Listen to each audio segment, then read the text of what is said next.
จากหน่วยศิลปะสมาคมสวนพังมุ่งแขวงเสียงขวงคณะอเล็ก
ทางอำนาจการปกครองได้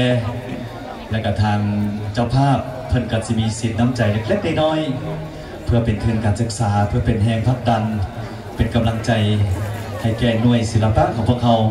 เฮ็ดใดในอนาคตพวกเขาต้องได้มันฝึกซ้อมฝึกฝนลองเพียรตลอดเฮ็ดให้ความรู้ความสามารถของพวกเขาเนาะแต่ว่าสีมือการห้องรำทำเพลงการฟ้อนรำของพวกเขานี่คงอยู่เนาะเอาขอเชิญเด้อเนาะขอเชิญเลยทาง4คณะเลยเนาะจะเป็นหน่วยศิลปะของทางวิทยาลัยครูขังไขหน่วยศิลปะของศูนย์วัฒนธรรมเด็กและก็หน่วยศิลปะของกองบัญชาการทหารแขวงเชียงขวางพร้อมด้วยหน่วยศิลปะของสมาคมส่วนเผ่ามงแขวงเชียงขวางพวกเขาสิยืนเป็นกลุ่มก้อนนะ1 2 3 4หลังจากนั้นจะเชิญตัวแทน1 ท่านขึ้นมาเพื่อจะรับสิ่งน้ำใจจากทางอำนาจการปกครองและการนำของพวกเขา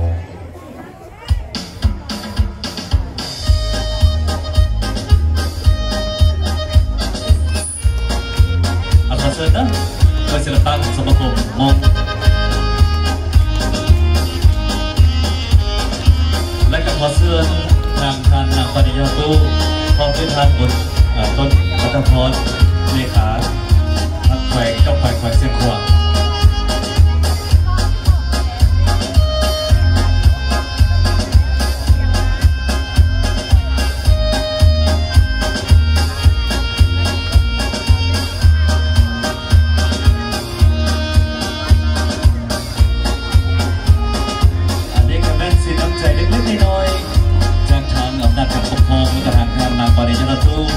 ซึ่งในโอกาสทุกครั้งโดยศิลปะวรรณคดี4 หน่วยได้สุ่มทั้งเงื่อแห่งจิตใจและความสามารถในการคิดค้นในการฝึกซ้อมเพื่อมาประกอบส่วนในงานเฉลิมฉลอง2 ปีการก่อสร้างอนุสาวรีย์ของท่านตู้ยาไซจูวีรชนแห่งชาติแห่งสปป.ลาว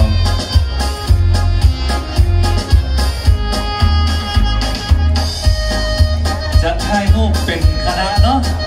คณะไผ่คณะลาวก่อนไผ่รูปรวมเป็น1 คณะไปกันยังดีเนาะก็เป็นที่เราเลย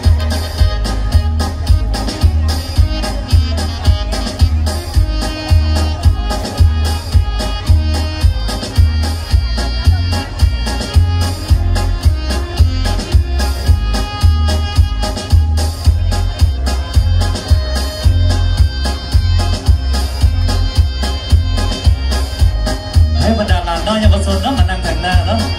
จะให้พวกกับการนำพวกเรา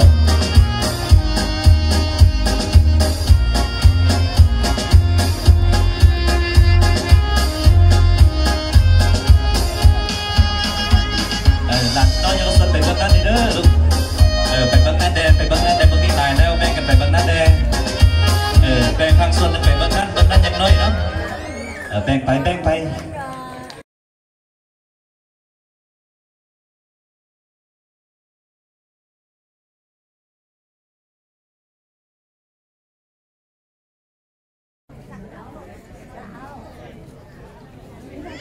อีกท่านหนึ่งข้าพเจ้า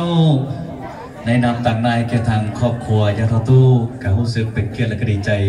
และก็ขอแสดงความขอบใจเป็นอย่างสูงมายังอำนาจการปกครองของแขวงเชียงขวางโดยเฉพาะเป็นทานบนต้นจันทพรเจ้าแขวงเชียงขวางที่เวลาใดเพิ่นกาเป็นห่วงเป็นใยต่อการปกปักรักษาเขตอนุสรณ์สถานของท่านตู้ยาไซจูพร้อมนั้นก็ต้องขอแสดงความขอบใจมายังบรรดา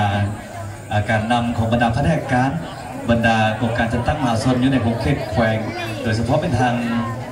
เจ้าของเครื่องเนาะเครื่องดนตรีมารีนาเนาะซึ่งเพิ่นก็ได้ซุกยูเพิ่นก็ได้เอาเครื่องเสียงเพิ่นมาช่วยมอนี้รายการของพวกเขาก็ได้สิ้นสุดลงไปขอแสดงความขอบใจมายังทุกท่านบรรดาญาติพี่น้องบรรดาเพื่อนมิตรสหายที่ได้สละเวลาอันมีค่ามาร่วมในงานของพวกเขาวันนี้ข้าพเจ้าอีกทีหนึ่ง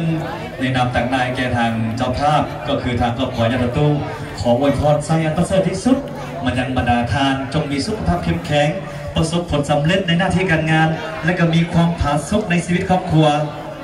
หวังว่าโอกาสหน้าพวกเขาจะได้เจอกันอีกนาทีนี้ข ขอกล่าวคำว่าสบายดีปีใหม่ขอขอบใจหลายๆ